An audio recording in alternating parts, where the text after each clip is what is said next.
और देखना एक दिन नाम की अपने डाक टिकट जारी होगी। आयुष्मान खुराना, स्वागत है आपका हमारे शो में। Thank you so much Rajeev. Ayushmann, आपकी नई फिल्म हवाईजादा, इस एक कहानी में कई सारे पहलू हैं। एक पहलू यह है कि एक ऐसा शख्स जो अपने पैशन से वही करता जा रहा है, इसके बावजूद कि कई लोग उसे कह रहे हैं कि ये नहीं होगा।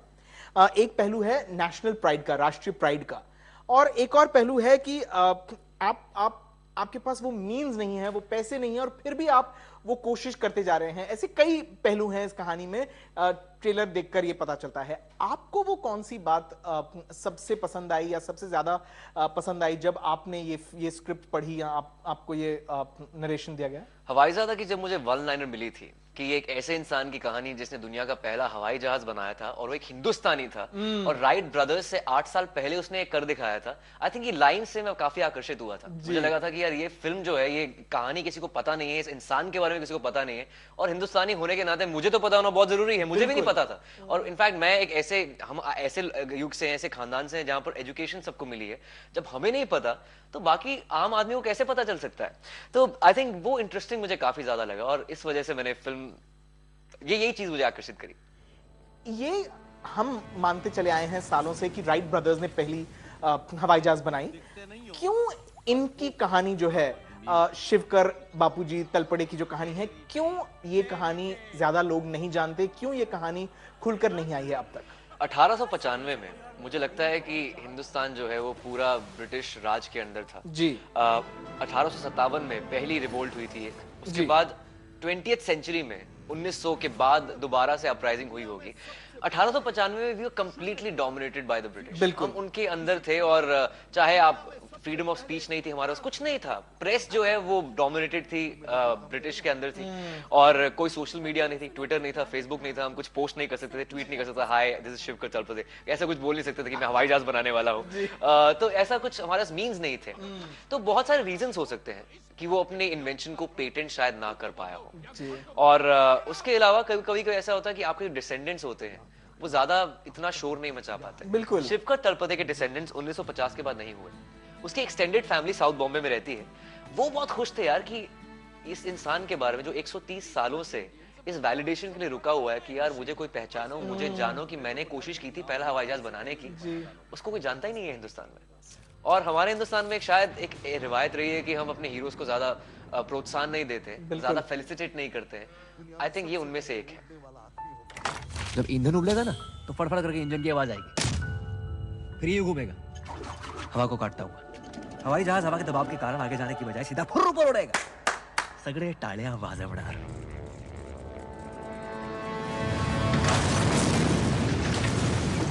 बेवकूफ दिखते नहीं हो पर हो, आदमी उड़ेगा।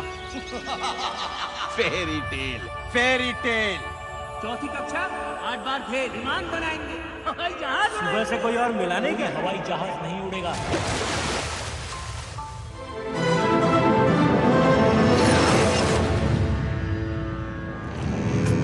आर्यभट्ट ने दुनिया में सबसे पहले शून्य खोजा था, 0। ऋषि कणाद ने दुनिया में सबसे पहले कण खोजा था, एटम। तू मेरे लिए काम करेगा? आपके लिए सबसे मेहनत की बात क्या थी ये कैरेक्टर पर्दे पर लाने में? सबसे ज्यादा रिसर्च, सबसे ज्यादा प्रिपरेशन किस डायरेक्शन में हुई? जहां तक स्क्रिप्ट का सवाल है वो आई थिंक डायरेक्टर और स्क्रिप्ट राइटर सौरभ भावे और विभूपुरी, इनकी जिम्मेदारी थी।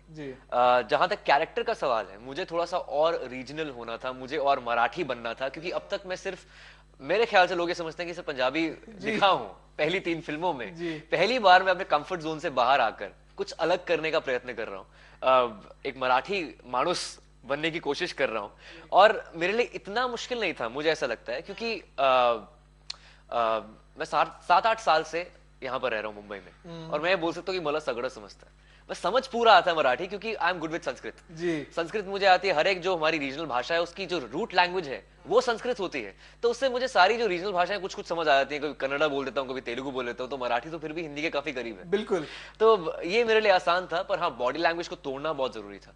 मेरे 6 पैक एब्स और मेरे मसल्स नहीं हो सकते क्योंकि मैं साइंटिस्ट प्ले कर रहा हूँ, क्योंकि और इसलिए मुझे थोड़ा सा एक गीकी नजर आना था।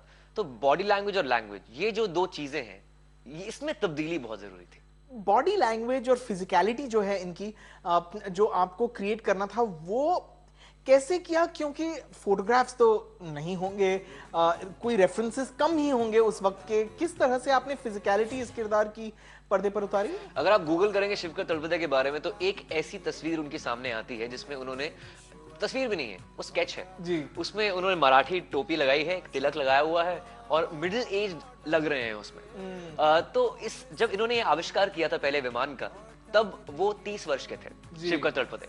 तो हमने उनको यंग दिखाना था और यंग दिखाने के चक्कर में हमने सोचा कि एक ऐसा लुक होना चाहिए जिसमें वो थोड़ा सा चार्मिंग लगे, इम्पल्सिव लगे, थोड़ा सा गीकी लगे, पढ़ाकू टाइप लगे।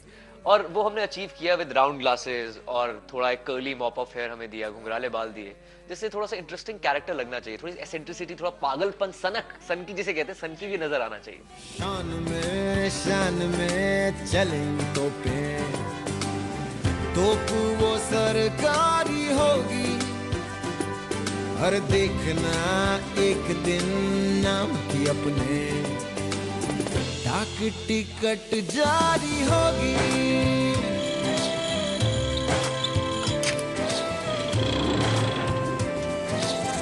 डाक टिकट जारी होगी। यस, हे चालू झालं। सूरज के साथ चबाएंगे खारी खस्ता बन मस्का, चंदा जी को भी लगाएंगे कटिंग चाय का चस्का। आसमान की शेल्फ से तारे हम उतारेंगे, बना के लालटेन उन्हें दरवाजे पे टांगेंगे। दुनिया में सबसे पहले उड़ने वाला आदमी होगा एक हिंदुस्तान।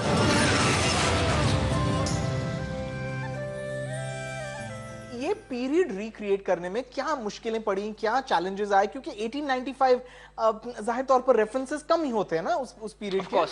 1895 हम मुंबई में तो शूट कर नहीं सकते जी, क्योंकि यहाँ पर विक्टोरियन आर्किटेक्चर के साथ साथ काफी कंक्रीट जंगल बन चुका है, जो काफी मॉडर्न बिल्डिंग्स आ चुकी हैं। बिल्कुल। तो आउटडोर हमने शूट किया गोंडल में। ये एक ऐसा छोटा शहर है राजकोट के पास, जो 1 घंटा दूर है राजकोट से, गुजरात में।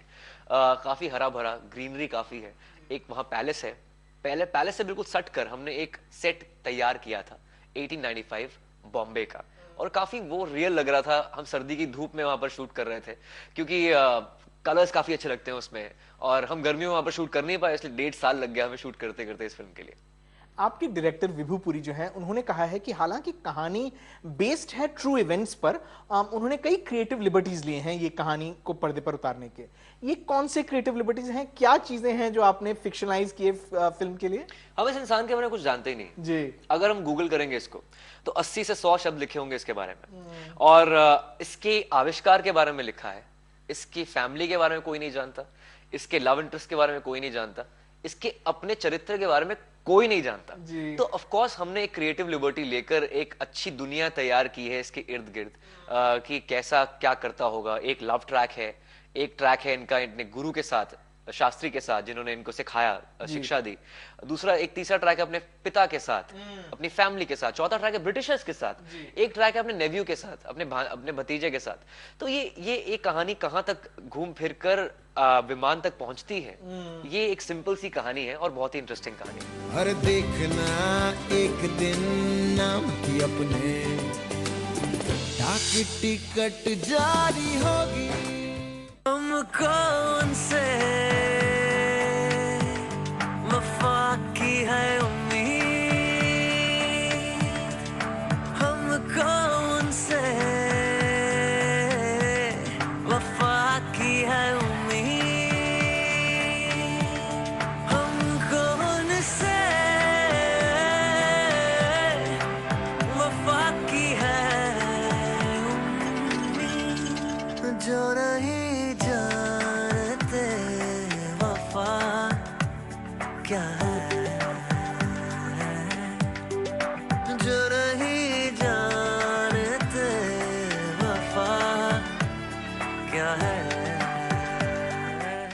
जो है आयुष्मान, वो एक ऐसी चीज है जो हम सब करना चाहते हैं, और खासकर जब हम बच्चे होते हैं तो सुपरमैन की जो कहानी है वो सब बच्चे पसंद करते हैं, और उड़ना जो है वो सब करना चाहते हैं। क्या आप इस पहलू के साथ, इस एस्पेक्ट के साथ रिलेट कर पाए? सुपरमैन तो नहीं, आयुष्मान तो जरूर उड़ना चाहता है। Repeated joke. एनीवे, तो ये है कि एक बहुत ही एक मध्यम वर्ग की एस्पिरेशन है, एक चाह रहती है कि हम विमान में बैठा जाए जी। बचपन से आप उड़ना चाहते हैं। शायद 80 और 90 के दशक में विमान की जो एयर टिकट्स जो होती हैं इतनी महंगी होती होंगी कि आप शायद अफोर्ड नहीं कर पाते होंगे। आज का दौर अलग है, लेकिन फिर भी अभी आप लोअर मिडिल क्लास से पूछे तो वो हवाई जहाज में बैठने एक अजीब सी फीलिंग होती है कि यार हम जाएंगे, वहां बैठेंगे, जब टेक ऑफ करेगा, लैंड करेगा, जैसे ही टेक ऑफ करेगा हम खिड़की की तरफ देखेंगे नीचे क्या है। सो आई थिंक वो बहुत इंट्रीग करती है, बहुत आकर्षित करती है, खासकर हिंदुस्तानियों को। हम मतलब अभी भी फर्स्ट वर्ल्ड कंट्री नहीं है। तो उसके चलते मुझे लगता है कि ये फिल्म उन्हें काफी आकर्षित करेगी। सबसे बड़ी विडंबना जो आयरनी है वो ये है कि 90% से ज्यादा भारतीय वो अफोर्ड नहीं कर सकते एयर टिकट, और एक हिंदुस्तानी ने पहला विमान बनाया। I think that's the biggest irony. बहुत ब्यूटीफुल आयरनी है, सही है। आपके जो डायरेक्टर हैं विभू पुरी, वो ये उनकी पहली फिल्म है। वो संजय लीला बंसाली के साथ काम कर चुके हैं। आपको उनकी ट्रीटमेंट, उनकी फिल्म मेकिंग स्टाइल में वो क्या बात लगी जो अनोखी थी, जो शायद एक्सपीरियंस डायरेक्टर्स में नहीं मिलती? आई थिंक विभू पुरी का जो विजुअल एक विजन है, जो उनका और विजुअल अपील है, जो खासकर उनको कैमरे के सामने दिखाना है, एक सेट दिखाना है, हर एक सेट एक पेंटिंग की तरह लगता है, शायद वो उन्होंने संजय लीला भंसाली जी से लिया। आई थिंक वो उनको रिवायत में मिला है क्योंकि इतने सालों तक उन्होंने उनके साथ काम किया है। मुझे लगता है कि विभू पुरी का जो एक विजन है, जहां तक कि विजुअल्स का सवाल है, वो संजय लीला भंसाली से काफी प्रभावित है। बिल्कुल है, और अच्छा भी है क्योंकि उनकी visual appeal I think industry में सबसे अच्छी है। बिल्कुल। और जहां तक भाषा का प्रयोग है, सावरिया और गुजारिश, इसमें भी डायलॉग्स जो लिखे हैं, स्क्रीन पे लिखा है, विभू पुरी ने को राइट की है वो दोनों फिल्म में, तो उनकी भाषा की पकड़ काफी ज्यादा स्ट्रॉन्ग है। अगर मुझे लगता है कि उनकी फिल्म मेकिंग सेंस या लैंग्वेज की सेंस अगर संजय लीला भंसाली जी से आती है तो I think it works for the film, क्योंकि इस फिल्म के अंदर भाषा भी बहुत जरूरी है, विजुअल अपील भी बहुत जरूरी है। लेकिन जहां तक फिल्म की वन लाइनर का सवाल है कि ऐसे इंसान की कहानी जिसने दुनिया का पहला हवाई जहाज बनाया था, वो सबसे अलग है, वो किसी के साथ आप मैच ही नहीं कर सकते। बिल्कुल। ओ मजा माय लॉर्ड, लौटा दे दिल ये, ओ ले रिश्वत, लौटा दे दिल ये, ओ मजा माय लॉर्ड, लौटा दे दिल ये, ओ मिस हुकूमत, लौटा दे दिल ये, ओ मजा माय लॉर्ड। कपड़े हैं शराफत के, अंदर से मवाली हम, सीधे दे दो दिल वरना चले कोतवाली हम। ना है कचहरी दलील ना अपील है, इश्क का मुकदमा ना उठाता वकील है। ओ मजा माय लॉर्ड, लौटा दे दिल ये, तेरी अदालत लौटा दे दिल ये। इस फिल्म में आपने काम किया मिथुन चक्रवर्ती के साथ, इससे पहले बेवकूफियां में आपने काम किया ऋषि कपूर के साथ, और आपकी पहली फिल्म विकी डोनर में आपने काम किया अनु कपूर के साथ। इन वेटरन्स के साथ आपने अब काम किया है, क्या सीखा है इन सभी से? मुझे अन्नू कपूर से ऐसा लगता है कि वो सबसे ज्यादा अंडररेटेड एक्टर है जी, बहुत ही टैलेंटेड है, और ऋषि कपूर तो है ही सुपरस्टार, और मिथुन चक्रवर्ती जो है वो एक अचीवर है, सही मायने में अचीवर है, क्योंकि वो अंडरडॉग थे जब मुंबई में आए थे, उनके पास पैसे भी नहीं थे घर पे रहने के लिए, वहां से वो सुपरस्टार बने और उधर से मेंबर ऑफ पार्लियामेंट राज्यसभा के बने। आई थिंक उनकी जर्नी जो है एक अचीवर की है, और वही जर्नी शिवकर तलपदे की हवाई जादा में है, वही जर्नी शायद विभू पुरी की रहेगी हवाई जादा में, वही जर्नी शायद मेरी थी जो स्ट्रगलर बन के मुंबई में आया था, फिर विकी डोनर हो गई है, सब कुछ अच्छा हो गया। सो आई थिंक जितने भी एक्टर्स, जो भी टेक्नीशियंस इससे जुड़े हुए हैं, जितने भी एक्टर्स और टेक्नीशियंस हवाई जादा से जुड़े हुए हैं, वो एक तरह से अंडरडॉग हैं और अचीवर्स हैं। तो आई थिंक वो हम कंप्लीटली रिलेट कर पाते हैं फिल्म के साथ। हर देखना एक दिन नाम की अपने, डाक टिकट जारी होगी। मूड क्या है? क्या आप कॉन्फिडेंट हैं क्योंकि अच्छी फिल्म बनी है, आप प्राउड हैं जाहिर तौर पर, या एक तरफ एक एंजाइटी है क्योंकि एक इंपॉर्टेंट फिल्म है आपके लिए, कहानी भी इंपॉर्टेंट है? किस तरह से आप अपना मूड डिस्क्राइब करेंगे? मुझे ऐसा लग रहा है कि मैं अपने 10th के बोर्ड के एग्जाम दे चुका हूँ जी। अब रिजल्ट आने वाला है और आप हमेशा नेट के सामने बैठे होते हैं कि यार ये कब आएगा रिजल्ट, और वो मेरे लिए फीलिंग हो रही है अभी। ऑफ कोर्स मैं थोड़ा सा एंग्शियस हूँ, नर्वस भी हूँ, एक्साइटेड भी बहुत ज्यादा हूँ क्योंकि ऐसी फिल्म आज तक किसी ने नहीं देखी होगी, ऐसी कहानी किसी ने आज तक सुनी नहीं होगी, तो उसको लेकर मैं बहुत ज्यादा एक्साइटेड हूँ। वैसे मैं काफी डिस्ट्रैक्टेड, थोड़ा डिटैच्ड रहता हूँ सक्सेस और फेलियर से, but having said that I think this is a winner. पर मैंने सुना है कि प्यार में पड़ा आदमी अक्सर अपनी औकात से ज्यादा बड़ा काम कर जाता है। अगर तुम इस घर में रहना चाहते हो तो इस घर के नियमों के साथ रहोगे। खुद को बदलो या घर को बदलो। Get out. याद रखना, आपका बेटा हीरा है, हीरा, वो उड़ेगा।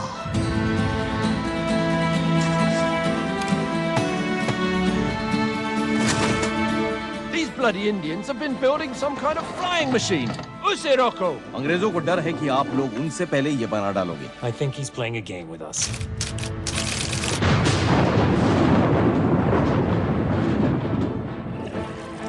दुनिया में सबसे पहले उड़ने वाला आदमी होगा एक हिंदुस्तानी।